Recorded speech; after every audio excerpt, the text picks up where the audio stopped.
우리 김선아 위원님의 이야기를 제가 주변에서 꽤 많이 듣고 있어요. 종목을 이야기를 해주시고 기업에 대한 분석을 얘기를 해주실 때 진짜 전문가는 다르다. 이게 영역 자체가 약사셨으니까 그 설명하는 그 디테일이 다르다라는 이야기를 주변에 방송 보시고서 하더라고요. 그래서 언제 나오시냐 이분. 요새 또 우리나라에서도 바이오 핫다고 미국에서 막 일날일이 날아가니까 언제 오시냐. 그래서 이번 주 목요일. 감사합니다. 목요일에 틀어봐. 네, 매일 보면 되는데 꼭 굳이 그 요일을 물어보더라고요. 자, 그런데 시작하기 전에 제약바이오는 이런 걸 좀 여쭤보고 싶어요. 올해 제약바이오를 리뷰해보면 하나의 키워드를 꼽자면 비만입니까? 그렇게 돼버렸죠. 그러면 또 내년에도 비만입니까? 그게 이제 좀 드리고 싶은 말씀인데 이 비만이 테마가 탄 이유는 거기에 대한 관심을 가진 기업들이 많기 때문이거든요. 근데 그만큼 이제 미래에는 기회가 줄어든다라고 보시는 게 맞습니다. 그래서 제가 이번에 2026년 연간 전망을 잡을 때도 저희 하나 TV에서 했었던 그 리서치 그 포럼인데 거기에서도 제목을 진짜를 가려낼 때 그다음에 뭐 새로운 테마의 등장 이런 단어를 썼거든요. 그렇게 썼던 이유가 저 진짜라고 하는 걸 메시와 비만에 맞춘 겁니다. 그래서 왜 그렇게 될 수밖에 없느냐면 일단은 잠시만요. 네, 6페이지 지금 이제 화면을 봐주시면은 여기에서 저희가 이 역사를 짧게 한번 말씀드릴게요. 저기 2021년에 위고비가 승인이 되고요. 그 다음에 2023년에 이어서 릴리의 젯바운더가 승인이 됩니다. 근데 위고비가 승인이 되고 나서 판매량을 보니까 이미 그때부터 이제 매출이 올라오는 속도가 상당히 빠르다는 게 느껴지고 그래서 수많은 빅파마들이 달려들었어요. 그래서 예를 들면 로슈는 카모시라고 하는 회사를 전체를 인수를 하면서 파이프라인을 확보를 했고요. 그 사이에 뭐 릴리도 다양한 파이프라인들을 계속 확보를 해갔고 그리고 이제 여기에서 이미 위고비를 만들어냈던 노보노디스크는 메쉬로 넘어가게 됩니다. 메쉬 치료제로 넘어가다 보니까 이제 메쉬 치료제를 따라하는 애들이 생겨나게 되고 그래서 2024년, 25년에 이어나서 나왔던 게 뭐 노보노디스크가 아케로를 인수하거나 로슈가 페트렐린타이드, 89바이오 같은 걸 인수하는 결과가 나오게 됩니다. 물론 페트렐린타이드는 비만 치료제긴 한데요. 네. 아무튼 저희가 알고 있는 비만 치료제는 아마 익히 이제 조금만 더 스터디 하셨으면 이 단어는 익숙하실 거예요. 저기서 말씀드린 GLP, GIP, GCG, 아밀린 이런 것들이 지금 흔히 사용되고 있는 비만 치료제 타깃입니다. 근데 저런 것들은 이미 거의 다 인수를 해 나가고 있는 중이고요. 그래서 지금 우리가 향후 미래를 봤었을 때 이런 걸 하고 있는 피어가 많아졌고 그래서 다른 어떤 약물보다 더 좋은 결과 보여줘야 되잖아요. 그래서 임상 성공 확률이 떨어지죠. 그 다음에 두 번째 파이프라인을 보유하고 있는 기업들이 워낙 많다 보니까 그중에서 싸워야 하잖아요. 에러수가 줄어들게 확률이 줄어들죠. 그 다음에 또 마지막으로 빅파마들이 이미 많이 가져갔죠. 그래서 뭐 이미 가져가고 싶었던 애들은 달려들어서 다 가져갔어요. 네. 그러면은 남아있는 애들은 끝까지 보고 비싸게 살 가능성이 높아요. 그러니까 잠재 매수인이 줄어들었어요.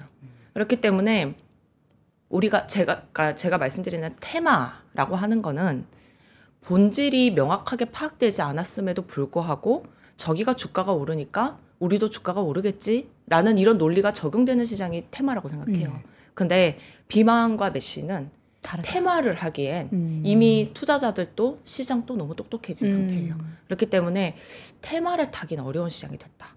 그래서 선별을 해서 그 기업들에 집중해서 투자를 하는 방식이 내년에는 더 유효할 것 같습니다. 그 말은 자칫 보면 사실 제약바이오 너무 어렵잖아요. 그래서 이렇게 투자하시는 분들도 꽤 있거든요. 물론 아닌 분들도 상당히 있지만 금리 인하에 그러면 가장 저평가되고 꿈을 먹는 제약바이오 사야지. 근데 너무 복잡해. 그래서 ETF를 막 살려고 했었는데 이제 내년부터는 그러면 안 되겠네요. 네. 근데 또 네, 그렇죠. 그럴 가능성이 있고 ETF 관련이 나올 수는 있을 것 같습니다. 왜냐하면 이제 거기에 대해서 문의를 주신 분들이 또 있었었고요. 근데 이런 거는 ETF를 이제 운용하는 기관에서도 상황은 당연히 알고 있을 겁니다. 근데 이 비만이라고 하는 게요. 우리가 이런 GLP, GCC 여기에만 집중해서 기술 이전하는 비즈니스만 생각해 보면 굉장히 기업이 한정적이에요. 그렇긴 한데 비만과 관련되어 있는 연구를 같이 진행을 하거나 아니면 뭔가 파트너십이 연결이 되어 있다거나 이렇게 되면 또 확장해서 볼 수 있거든요. 우리나라의 예를 들자면 비만 메시 진짜 뭔가 임상이라든지 이런 걸 제대로 하고 있는 회사가 어디냐라고 하게 되면 제가 내년 그 토픽으로도 말씀드린 한미약품이 가장 대표적이라고 볼 수 있는데 뚜렷하게 결과물은 보여준 적이 없지만 분명히 메쉬와 관련해서 파이프라인을 보유하고 개발하고 있는 기업들이 또 있긴 있거든요. 예를 들면 올릭스 같은 경우에는 RNA라고 하는 굉장히 어려운 영역의 모달리티를 이용해서 모달리티라면 어떤 방식이라고 이해하시면 되는데 그쪽으로 개발을 하고 있습니다. 그러면 그것도 비만으로 엮을 수 있습니다. 그래요? 네. 약간 이런 느낌을 받는데요. AI 투자가 몇 년 동안 투자하고 인프라를 쭉 깔아놨다가 이제 오라클을 위시한 스프레드아웃 되고 있다. 근데 비만도 역시 한 분야의 파이프라인 외에도 다른 분야로 확산되고 있다. 이렇게 이해해도 되는 건가요? 네, 그래서 지금 제가 요즘에 말씀드리는 게 제가 뭐 비만 메쉬 어려울 거야 이렇게 딱 끝내버리면은 뭐 안 되잖아요. 그래서 이 고민이 많으신 분들을 위해서 이거를 어떻게 찾아 나가시면 되는지에 대해서 가이드라인을 제공을 하고 있어요. 지금 네. 이제 보시면은 제일 위에 줄에 1, 2, 3 이렇게 보시면 되는데 우선 새로운 타겟을 도전하거나 새로운 모달리티에 도전하는 경우 제가 모달리티라는 단어가 굉장히 낯서실 텐데 그게 뭐예요? 예, 요게 이렇게 단순하게 생각하시면 됩니다. 저희가 항체, 펩타이드 이런 개념은 이제 익숙하시죠. 근데 이게 뭐 RNA라고 하면 항체와 펩타이드는 분명히 다른 영역의 물질이에요. 그렇지만 그쵸. 근데 이제 요런 쪽을 모달리티라고 합니다. 그러니까 작동 방식이나 이런 게 완전히 다른 하나의 집단, 어떤 카테고리라고 이해해 주시면 좀 더 편할 것 같아요. 네. 예, 그래서 지금까지 우리가 개발해온 건 거의 다 펩타이드예요. 거의 다 펩타이드고 우리가 흔히 뭐 약국 가서 흔히 사 드시는 약물들은 기본적으로 스몰 몰레큘이라고 부릅니다. 스몰 몰레큘은 여기 제약바이오 업계에서 쓰는 단어고요. 좀 더 쉽게 설명하면 화합물이에요. 화합물. 네, 화합물. 근데 이 화합물 스몰 몰레큘이 우리가 일반적으로 사용하고 있었던 건데 우리 이 제약바이오 시장이 워낙 발전을 하면서 항체를 이용을 해서 뭔가 질병 치료를 하는 영역으로 들어왔고요. 그 다음에 우리가 비만이나 메쉬로 인해서 좀 더 익숙해진 단어가 펩타이드라는 쪽입니다. 어떻게 보면은 쉽게 설명하면 단백질은 큰 덩어리, 어떤 입체적인 구조를 이루고 있는 덩어리인데 거기에 일부분 어떤 그 조각 정도로 생각을 해주시면 돼요. 그게 이제 펩타이드라고 정의를 할 수 있는데 그래서 요런 게 지금까지였다면 이제는 좀 유전자로 넘어가고 있는 분위기. 유전자. 네, 유전자 쪽으로 넘어가고 있습니다. 그것이 그냥 이렇게 화합물, 그 다음에 유전자로 넘어가는 그 기조 속에서 결국 그런 거잖아요. 효능 높아지고 부작용 적어지고 네. 좀 더 현실성과 기술이 진짜- 기술이 높아지고 그런 거에 가장 핵심적인 기업들이 있다는 거예요? 아직까지는 입증하는 단계에 있겠지만, 네, 그렇지만 도전하고 있는 회사가 분명하게 있고, 그 다음에 그 도전하는 회사를 눈여겨보고 글로벌 빅파마들이 접근해 온다라고 하게 되면 우리는 하나의 어떤 컨빅션, 확신을 갖고 그 회사를 더 이제 오래 볼 수 있게 되는 거죠. 대표적으로 뭐 미국이나 우리나라에 그렇게 도전을 열심히 하는 기업들은 결국에는 돈이 많은 기업인가요? 아니면 작은 기업에서도 그런 행보를 좀 보이나요? 정말 새로운 시도를 하는 회사는 의외로 다 바이오텍이에요. 어딘가에 자금 조달, 벤처 캐피탈들을 통해서 네. 조달을 해서 이렇게 개발하는 회사들이 많고요. 벤처 캐피탈 아니면 이제 상장하면은 유증이든 뭐든 어떤 방식으로든 자금 조달을 하죠. 그래서 그렇게 하고 그 도전하는 회사의 손을 잡고 이제 같이 미래를 꿈꿔주는 게 결국 빅파마입니다. 그러니까 이게 계속 그 스토리가 바이오텍이 뭔가 계속 도전하고 밸류를 받는데 상장한 기업보다 비상장이 꽤 있고 그럼 결국 그 수확은 빅파마가 전부 가져가고 그래서 바이오는 그냥 대형주 빅파마만 사면 되는 건가? 뭐 이렇게도 생각이 좀 들거든요. 예, 그렇기는 한데 참 업사이드가 약한 게 네. 예. 그러니까 빅파마도 사가는 건 좋은데 살 땐 돈 쓰는 거잖아요. 그쵸. 근데 그 성공의 어떤 기쁨은 빅파마와 바이오텍이 함께 하는데요. 근데 그 바이오텍이라는 거는 선택하기가 너무 어렵잖아요. 이 기업이 정말 뭐 네. 좋은 연구를 하고 있는 건 알겠는데 이게 결국 성공하거나 아니면 그 성공 가도 연구 개발을 하고 있는 상황에서 어떤 큰 빅파마가 이걸 기술을 사주게 될지 안 될지를 모르는 그 불확실성에서 투자를 해야 되는 네. 거니까. 네.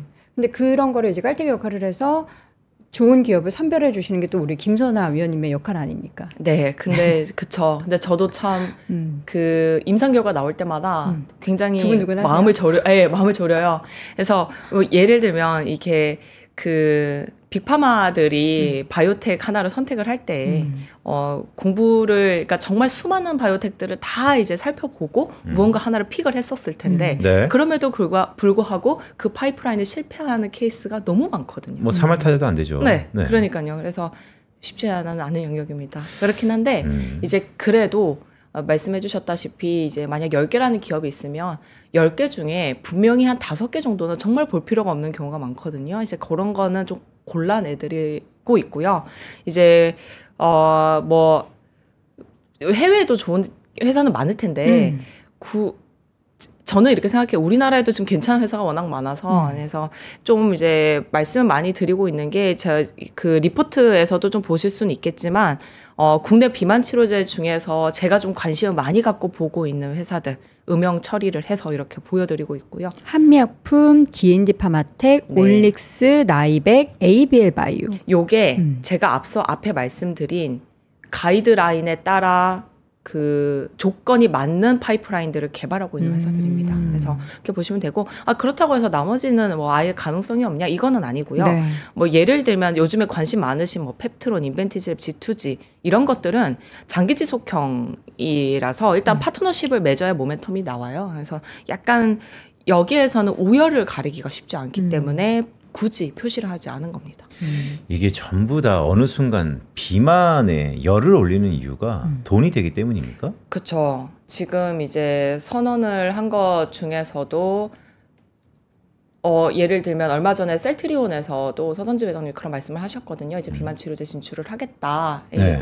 근데 굳이라는 생각을 했는데 또 이제 회사 입장을 얘기를 들어보니까 시장이 너무 커서 그래요. 예, 너무 크기 때문에 그러니까 저는 이게 모든 병의 근원은 물론 마음이지만 그래도 신체적으로 보면 이 비만이 모든 병의 근원이기 때문에 비만을 해결하면 뭐 난제 이런 불치병도 해결되는 거기 때문에 비만을 하는 건지 아니면 그냥 먹고 살아야 되니까 비즈니스니까 비만이 지금 핫하고 돈 되니까 다 비만만 너무 한 곳만 다 본다는 생각이 좀 들거든요. 그렇죠. 그래서 근데 또 여기서 뭐 이것저것 나오니까 예를 들면 이제 비만 하다가 메시아 결국 나왔던 거고 이게 좀 안타깝긴 한데 저는 정말 바랬는데요. 제가 여기서 갑자기 나오네요. 잠시만요. 비만 네. 여기에서 보시면 제가 이제 말씀드린 것 중에 하나가 이 순서를 보면은 비만 그 전에 제2당뇨병, 당뇨병이 있었고 그쵸. 네. 비만이 있었고 당뇨. 예, 그다음 메쉬로 넘어왔는데 네. 지금 노보디스크나 릴리가 하고 있는 정확하게는 이노벤트가 하고 있는데 하는 것 중에 하나가 알츠하이머예요.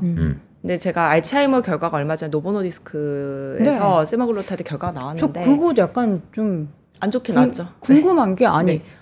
비만 저는 그러니까 뭐 당뇨, 비만, 메시까지 이해되는데 이게 치매, 뇌질환에 어떻게 연관관계가 있어서 노보노디스크는 그런 연구를 한 건지.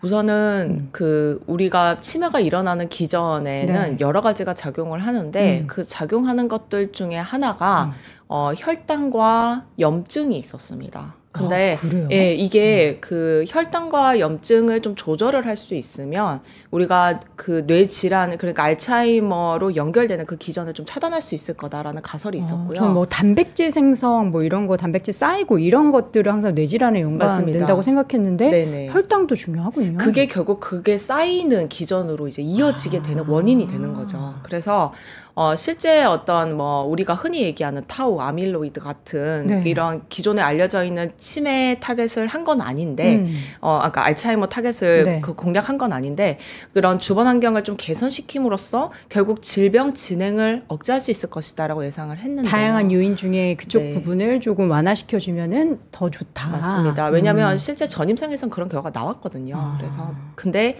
뭐 재현되지는 않았고요. 그런데 그럼에도 지금 일단 결과만 아는 거고요. 그 임상 과정 중에서 어떤 바이오마커라든지 이런 거를 스터디를 해서 다음 차기 타겟이 될 수 있는 무언가를 발견할 계기가 될 수도 있습니다. 그렇기 때문에 이 최종 결과가 또 3월에 나와요. 그러니까 상세한 데이터들 이런 거를 3월 학회에서 이제 발표를 할 예정이고요.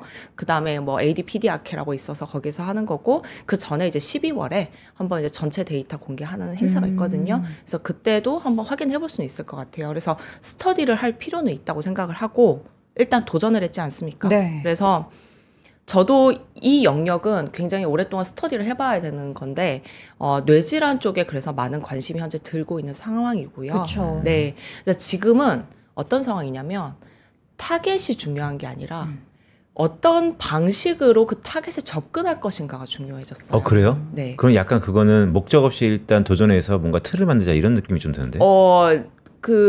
뭐 어떻게 보면은 뭐로 가도 서울로 네. 가면 된다 이런 느낌이겠긴 하겠지만, 네, 그쵸. 근데 이제 타겟은 스터디는 끝났고, 근데 문제는 이제 그 타겟을 지금은 가장 쉽게 접근하는 방법이 항체예요.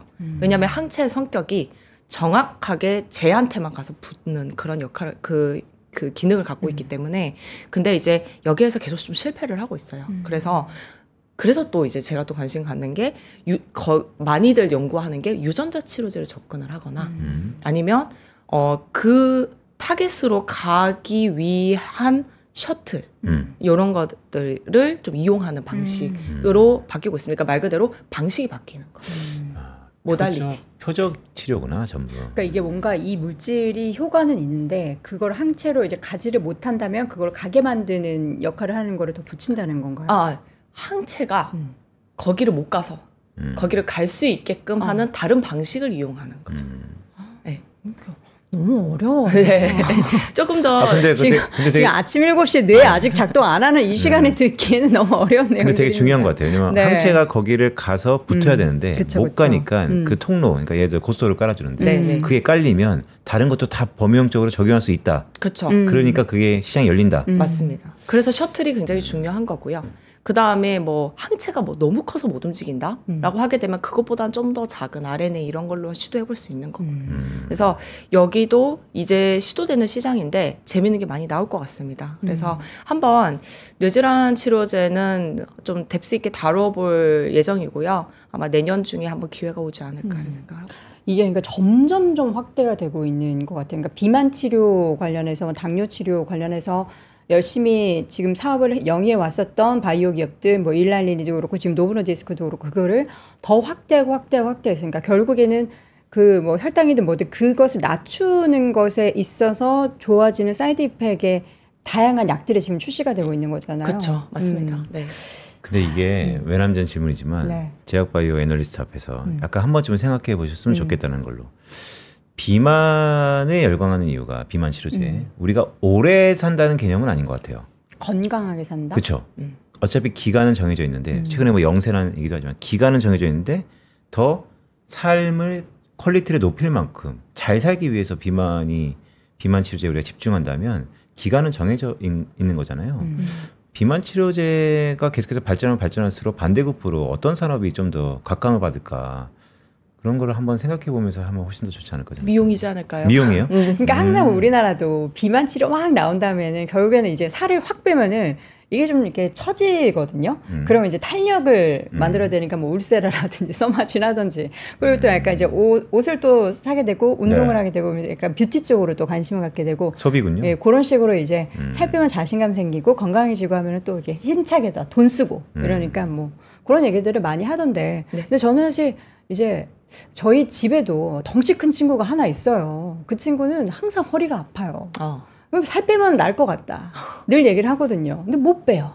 그래서 그 친구한테 이제 너도 그럼 위고비 해볼래? 마음처럼 해볼래? 이러면서 이제 권하고 있는데 결국에는 그러니까 비만이 만병의 근원이다라고 하는 말이 틀린 말은 아니고 그게 이제 당뇨 환자인 경우에는 비만인 경우도 있고 또 마른 당뇨가 있긴 하잖아요. 네, 맞습니다. 근데 우리가 지금 타겟하는 건 마른 당뇨는 아니고 비만인 그 루트를 따라서 지금 약이 만들어지고 네. 하는 건데 저는 이게 다 필요 없고 그래서 내년에 말씀하시는 지금 한미약품 그럼 미국에는 지금 사실 일라일릴라 노보노디스크가 너무 주가가 다르거든요. 맞아요. 이거 어떻게 해석해야 돼요? 너무 당연합니다. 너무 왜냐면 당연하다. 릴리가 계속 추월하고 있으니까요. 네. 그래서 이거는 노보노디스크가 이제 세마로는 뭐 이렇게 바뀔 수가 없어요. 그래서 격차를 줄일 수가 없고 예, 1등을 그래서 다시 만들 수 없다. 지금 화면을 좀 봐주시면은요, 여기에서 보시게 되면 그 세마글루타이드랑 터제파타이드가 2024년 1분기 때부터 지금 2025년 3분기까지 어떻게 변해왔는지를 보시게 되면 네. 3분기에 터제파타이드가 엄청나게 빠르게 추월했잖아요. 근데 이렇게 크게 추월하는 이유 중에 하나는 미국의 성장이 있습니다. 네. 근데 미국만 이렇게 빠르게 성장을 했거든요. 나머지도 계속 성장을 해오고 있어요. 아직까지 추월 안 했어요. 추월하겠죠. 이렇게 생각을 해보면 릴리는 계속 성장을 한다라고 보시는 게 맞아요. 그러면은 노보노디스크는 더 이상 미래가 없냐라고 하시면 아닙니다. 노보노도 숨겨두진 않고 열심히 얘기를 했지만 시장이 받아들이지 않은 뭐 카그리세마라든가 네. 이런 것들이 내년에 이제 임상 결과가 예정이 돼 있거든요. 그래서 그런 거를 좀 보게 되면 결과가 잘 나올 거라고 저는 생각을 하고 있고 그래서 그걸로 다시 이제 시장에 승부수를 던지게 된다라고 하게 되면 터제파타이드를 좀 따라잡는 모양새만 보여도 주가는 회복될 수 있을 것이라 예상을 하고 있습니다. 자, 제약바이오에 대한 투자를 지금까지 뭐 꾸준히 이어오신 분들은 그 스탠스를 뭐 크게 다르지 않게 가져가시면 좋을 것 같기는 한데 이제 그러면 2026년에 새롭게 주목할 만한 뭐 테마는 결국에는 비만에서 파생된 뭐 메쉬 쪽이라고 생각해야 되는 건가? 뭐라고 생각하시나요? 저는 이제 파생도 끝난 것 같고요. 네, 그래서 메쉬까지도 많이 본 것 같아요. 그러면 네. 왜 이렇게 빨라요, 그 패션이? 이거 얘기한 지 뭐 올해 한 중반? 예, 근데 시장은 이미 한 3년 전부터 움직이기 시작했어요. 네. 그래서, 지금은 일단 이 비만이나 메쉬는 이제 선별된 기업들을 하나하나 확인해 가는 그런 게 될 것 같고요. 그 다음에 아까 말씀드린 뇌질환, 이런 쪽이 뭐 내년과 내후년 이렇게 1, 2년 이어서 봐주시기 좋은 이런 테마가 될 것 같고, 요즘에 좀 제가 분위기를 읽으면서 여기에 관심이 간다라고 보고 있는 게 뭐가 있냐면 ADC 쪽. ADC. 네. 근데 저도 말씀드렸지만 비만 치료제가 한 2, 3년 전부터 벌써 시장은 움직이고 있었는데 우리나라는 사실 올해가 가장 피크였었잖아요. 이런 것처럼 ADC는 약간 작년, 재작년부터 좀 분위기가 있었어요. 근데 우리나라는 지금 ADC가 많이 좀 주목을 받을 수밖에 없는 환경이 됐습니다. 왜 그러냐면 ADC라고 혹시 ADC가 뭔지는 항체 약물 접합체. 제가 아까 전에 사실 항체 얘기 나왔을 때 네네네. 그걸 여쭤보려고 했거든요. 그래서 요즘에 그렇게 그 항체 접합 그 얘기가 나오는 건가요를 여쭤보고 싶었는데 이 구조를 제가 잘 모르니까 이게 그건가? 그게 이렇게 생각하시면 됩니다. 그러니까 암은 굉장히 독한 약물을 보내야 되는데 이 독한 약물이 암한테만 간다는 보장이 없어요. 안 그렇더라고요. 네, 근데 항체가 그 정확하게 암한테만 붙는 역할을 한다고 했잖아요. 거기에다가 독성 물질을 달아버리는 거예요. 그럼 딴 데 안 가고 거기 붙겠죠. 이론적으로는. 네, 그렇게 만들어진 게 이제 ADC 개념입니다. 그래서 자폭제네, 자폭제. 너무 좋은데 네. 도저히 쓸 수 없는 엄청나게 강한 약물을 달아서 보내버려요. 네, 그래서 뭐 유도 핵폭탄이라고 보시면 돼요. 정말 딱 그렇게 가는 거거든요. 그래서 그래서 ADC에 대한 부정적인 생각이 초반엔 많았어요. 실제 파이자에서 개발한 마일로탁이라는 약물이 가장 최초의 ADC인데 얘를 썼더니 더 빨리 죽는 거예요, 사람이. 그래서 한동안 중지됐다가 뭐 다시 이제 뭐 2017년에 2000년에 나와서 승인받아서 쓰다가 그 취하를 했어요, 본인들이. 이거 못 판다 이러면서. 그러고 나서 2017년에 다시 허가를 받아서 들어오긴 했는데 매출 안 나옵니다. 왜냐하면 엄청 좋은 약물이 많거든요. 근데 이제 와서 어느 정도까지 발전을 했냐면 에너투라고 하는 약물이 있습니다. 이 에너투 아스트라제네카 지금 주가 보시면 이미 너무너무 좋은데 이 에너투가 이제는 우리가 일반적으로 쓰는 그 화합물, 화학 항암제보다 약효가 좋다라는 걸 입증하기 시작했어요. 네. 네. 그래서 이렇게 되면은 이제는 ADC가 1차 치료제, 그러니까 항암 치료를 받으러 온 환자한테 가장 먼저 투약되는 약물로서도 기능을 하는 겁니다. 이게 무슨 뜻이냐면 지금까지는 ADC가 너무 독성이 강했기 때문에 일단 기존에 알려진 약물들 다 써보고 그래도 안 듣는 환자가 있으면 쓰는 2차 내지 3차 정도에서만 머물러 있었는데 이제는 가장 먼저 쓰는 약물이 됐기 때문에 그만큼 시장이 커진 거예요. 엄청나게. 그러니까 암이 걸렸는데 암 걸린 사람들은 되게 공부를 많이 할 수밖에 없잖아요. 내가 ADC를 맞는다는 건 기존까지는 거의 암의 치료가 불가능하든지 아니면 어려워졌다라는 것으로 인식할 수 있는데 네. 이제는 초기에 진단 받자마자 초진에 한번 맞아봅시다라고 해도 훨씬 더 효능이 높아진다. 네, 그런 약물들이 이제 등장하기 시작한 거죠. 그래서 게다가 이제 우리나라의 경우에는 왜 또 ADC에 더 집중을 해야 되냐면 우리가 ADC라고 하게 되면 우리나라에 무슨 회사가 있지라고 보게 되면 리가켄바이오밖에 없어요. 네. 근데 올해만 4개 ADC 회사가 등장합니다. 에피스가 분할하면서 ADC 개발 선언을 했고요. 아 그래요? 네, 셀트리온은 임상 1상 이제 들어갑니다. 그리고 인투셀과 에임드바이오라는 회사가 상장을 했습니다. 그래서 이런 ADC 기업들이 많아짐으로써 아까 말씀드렸다시피 테마라고 하는 거는 누군가가 좋은 결과를 보여주게 되면 다 같이 좋은 장이라고 말씀드렸잖아요. 이런 것처럼 이렇게 플레이어들이 많아졌기 때문에 누군가가 좀 앞서 나가는 모양새를 보여주게 되면 다 같이 어떤 기대감이 부여되는 이런 영역이 지금은 내년은 ADC라고 저는 전망을 하고 있습니다. 그리고 여기 안에서 좀 스터디를 많이 하다 보면 뭐 해외에 있는 어떤 이렇게 피어로 볼 수 있는 기업들 이런 것도 또 많이 발굴될 수 있을 것 같고요. 그럼으로써 좀 ADC와 관련된 기업들 중에 좋은 기업들 많이 추천을 해드릴 수 있을 것 같습니다. 그럼 지금 말씀해 주신 게 리가케바이오밖에 없었는데 새롭게 꾸리고 있는 기업들을 더 그러면 눈여겨보시나요? 아니면 원래 기존에 잘하고 있고 네. 독보적인 위치에 있는 리가켄바이오를 계속 그 추이를 봐야 되나요? 아무래도 대장주가 가장 앞서 대장주가 나갈 수밖에 리가켄바이오? 없고요. 네. 네, 리가켄바이오가 내년에 보여줄 게 되게 많습니다. 엄청 많아서. 그러면 김선아 위원의 말씀을 쭉 들어보니까 ADC가 또 다른 테마가 될 수 있다라고 하면 자체적으로 ADC를 취급하는 기업에게 고밸류를 주겠네요. 고밸류. 네, 그렇죠. 그렇게 되죠. 네. 이렇게 될 수밖에 없죠. 그럼 지금 결국에 뭐 비만 얘기했고 메시 치료했지만 내년에는 ADC에 관련한 바람이 엄청나게 우리 국내 혹은 해외에서도 해외는 이미 불고 있는 것 같고요. 국내에서 좀 많이 불 것 같습니다. 그리고 여전히 근데 뭐 그러면은 그러니까 끝난 거냐라고 보기가 그러니까 뭐 우리나라 보면은 이제 끝난 거냐라고 볼 수는 없는 영역인 게 지금 보게 되면은 잠시만요. 네, 지금 요 페이지 봐주시면은 왼쪽에 있는 것을 보면 ADC에 사용되는 페이로드 중에 실제 사용 중인 것과 임상 중인 것의 비율을 보게 되면 괴리율이 상당히 크다는 거 보실 수 있습니다. 네. 예, 여기에서 기회가 생긴다고 보시면 돼요. 그래서 이렇게 뭐 예를 들면 이제 토포아이소멀에 이게 TOP1 이니비터라고 하는 건데 네. 여기에 보면은 승인 약물은 한 개인데 임상 3상 중인 거 45.8%거든요. 여기에서 승인 약물로 넘어오는 이런 애들도 있을 거고 그러면 그런 애들은 기존에 있었던 것보다 약효가 좋으냐 이런 거를 또 비교를 해봐야 되지 않겠습니까? 그런 것도 있고 그 다음에 승인 약물이 뭐 DNA 데미징 같은 경우에는 20%인데 임상 3상 중인 게 거의 없는 경우도 있어요. 네. 근데 이런 거는 이제 뭐 여러 가지 이유가 있습니다. 그러니까 이게 약효가 DNA 데미징 쪽이 너무 이제 독성은 센데 그걸 감당할 수 있는 링커가 제대로 된 게 존재하지 않기 때문에 도전을 못했던 영역인데 제대로 된 링커가 존재해서 저 DNA 데미징으로 약물을 적용할 수 있는 정도의 안정성을 보장해 준다면 그 링커가 그 관심을 많이 받게 되겠죠. 그래서 실제 그리고 링커를 보게 되면 오른쪽을 보시게 되면 링커가 종류가 많이 없어요. 그래서 우리가 흔히 사용되는 링커 종류가 많이 없기 때문에 여기에서도 기회는 계속 생깁니다. 그래서 ADC는 네.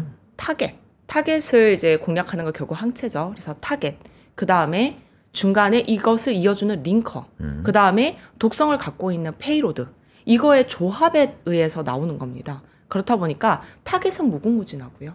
그 다음에 링커도 여전히 발전할 만한, 그러니까 도전할 만한 영역이 있고, 그 다음에 페이로드도 아직까지는 굉장히 한정적으로 사용이 되고 있기 때문에 이런 쪽에서 어떤 도전이 이루어짐으로써 우리가 기대했던 것보다 더 좋은 미래를 보여주는 약물이 등장할 수 있다 이렇게 생각을 해서요. 상당히 오랫동안 이어질 테마라고 생각을 하고, 그래서 우리도 좀 오랫동안 같이 지켜볼 만한 가치가 있다고 생각하고 있습니다.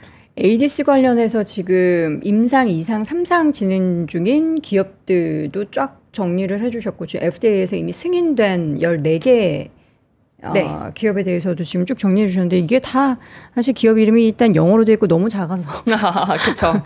어떤 대표적인 기업들이 있는 거죠? 우선은 이제 임상 2상, 3상 중인 ADC에서 제가 이제 음영 표시를 해서 좀 화면을 보여주시면 네. 선별을 했는데, 요거는 이게 약효가 좋아서라기보다는 우리가 공부해볼 만한 가치가 있는 표적들, 그 다음에 페이로드를 활용하고 있기 때문입니다. 네. 제가 앞서 말씀드린 요게 다가 아니에요.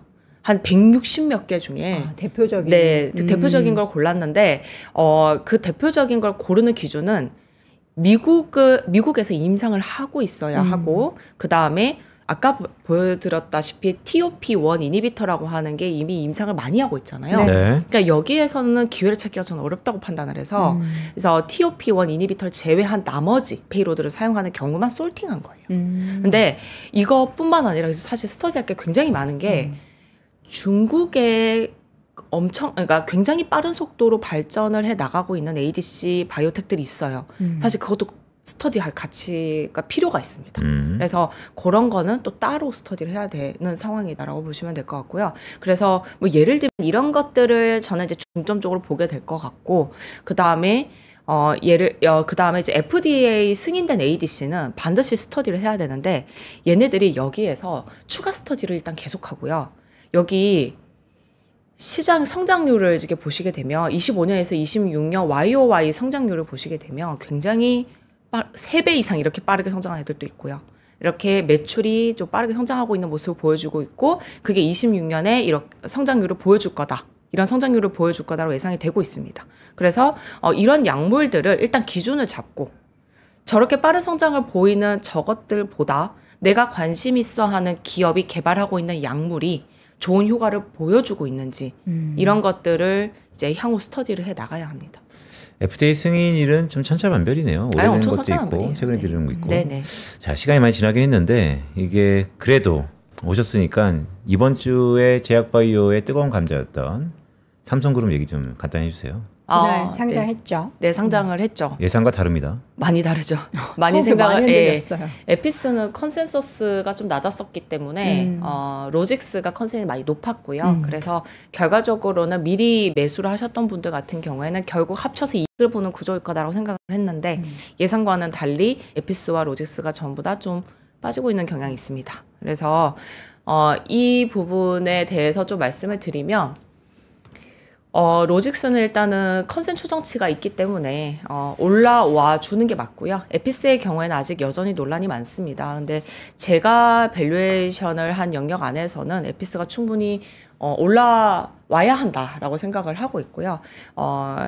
일단 그러면은 이게 언제쯤 안정화될 것인가라고 하면 좀 이렇게 타임라인 상으로 그 전에 이루어지면 너무 좋겠지만, 명확하게 타임라인 상으로 요때쯤엔 그래도 조정이 다 이루어질 것 같다라고 생각하는 건 1분기 실적 발표입니다. 1분기 실적 발표. 죄송합니다. 4분기 실적 그쵸? 발표. 네네. 내년 1월 말이죠? 네, 1월입니다. 1월에 이제 저희 애널리스트들이 예상 실적 발표 같은 걸 하지 않습니까? 그게 삼성바이오로직스나 에피스 같은 경우에 속도가 좀 빨라요. 그래서 거의 이제 분기가 끝나고 바로 넘어가면 월 초에 합니다. 1월 한 초쯤에 할 거예요. 그러면은 그때쯤에 이제 보고서들이 쏟아져 나올 거고, 그때 맞춰 조정이 되지 않을까 생각합니다. 그 말씀은 12월이 사야 한다. 담은 자와 안 담은 자가 1월 달에 극명하게 달라질 수 있는. 네. 저는 이제 매수 쪽을 추천을 드리고 있고요. 로직스도 에피스도 모두 저평가되어 있습니다. 상장 다시 하고 나서 주가가 많이 급락해서 기존 주주분들도 그렇고 그 종목에 대해서 되게 이제 한번 재상장하면 가볼까 했던 분들은 뭐야? 이렇게 했을 텐데 우리 또 김선아 위원님께서 깔끔하게 그렇게 얘기해 주시니까 네. 예, 안심할 수 있네요. 삼성바이오로직스 네. 타겟 프라이싱이 얼마예요? 지금 제 타겟 프라이싱이 여의도에서 제일 높은 걸로 알고 있는데요. 현재 61만 원인데 네. 저도 그래서 많이 다퉜습니다. 이게 제 밸류에이션이 맞느냐에 대해서. 그래서 이제 여러 분들의 어떤 의견을 다 좀 취합하더라도 50만 원 선보다 더 내려가는 거는 좀 네, 의문이 있고요. 그 네. 앞에 100자를 빼신 거죠? 삼성 바이오로직스 말씀하시는 아, 거예요? 죄송합니다. 제가 아, 에피스 네. 얘기하고 네, 있어요. 네, 네. 네. 에피스가 좀 그렇게 보고 있고. 네. 로직스 같은 경우에는 현재 제 타겟 프라이스 186만 원입니다. 180만 원대면 앞자리 2를 제시한 분도 있으신 것 같은데 조금 낮으신 그러니까요. 거. 네. 제가 제일 낮은데도 불구하고 여길 터치를 못하고 있는 상황이니까 답답하죠. 네. 알겠습니다. 로직스는 가장 낮은 밸류고 낮은 타겟이고 네. 에피스는 에피스는 가장 높은 타겟이고 극명하게 뷰가 있네요. 네. 네. 내년도 또 JP모건 헬스케어 컨퍼런스 포럼도 또 1월에 있고 해서 항상 바이오는 또 이때 연말 연초 엄청 핫하잖아요. 네, 네. 여러모로 핫한 게 굉장히 많은 연말 연초가 되겠네요. 네, 그렇습니다. 그래서 JP모건 헬스케어에서는 제가 요즘 말씀드리는 건 일단은 한미약품 메시 임상과 관련해서 네. 파트너사가 톤을 보여줘야 하기 때문에 저희가 봐야 할 게 있고요. 네. 그래서 근데 그거 외에도 예상치 못하게 볼 수 있는 것들이 많을 겁니다. 그래서 그거는 당연히 좀 매년 그랬어요. 중요하게 지켜봐 주시고요. 그다음에 뭐 ADC 같은 경우에는 학회가 워낙 중요하니까 학회 관련해서도 좀 언급을 해뒀습니다. 정리를 해뒀으니까 요거 쫓아가시면서 계속 좀 관심 많이 가져주시면 좋을 것 같습니다. 네. 연간 전망 자료가 좀 두툼하기는 하지만 관련한 네. 섹터에 대해서 관심 있는 분들은 이 자료들을 한 번씩은 연말이 지나기 전에 뭐라 그러죠? 아주 깊이 있게 읽어야 할 것 같습니다. 자료를 대충 한번 읽지 보시고 마시고. 저 정기로 모실 테니까 네. 와서 선행 프리뷰 그다음에 리뷰. 알겠습니다. 자, 오늘 또 어려운 이야기를 했는데요. 늘 생각하지만 얘기를 듣다 보면 어느 순간에는 이제 이해가 되고 흡수가 되는 순간이 올 거예요. 저는 오늘 한 60% 이해한 것 같습니다. 제약바이오는 어려워야지 기회입니다. 알겠습니다. 자, 오늘 글로벌 인터뷰 하나증권 리서치센터 기업분석실 김선아 연구위원 함께했습니다. 고맙습니다. 고맙습니다. 감사합니다. 자, 오늘도 여러분 월스트리트 모닝 브리핑 함께 하셨습니다. 오늘 밤에는 여러분 휴장입니다. 휴장이라서 내일은 다양한 이슈들을 월무부를 통해서 확인하실 수 있도록 저희가 꼼꼼히 준비해서 돌아오도록 하겠습니다. 내일 오전 6시에도 또 뵙도록 하죠. 여러분 오늘도 고맙습니다. 고맙습니다.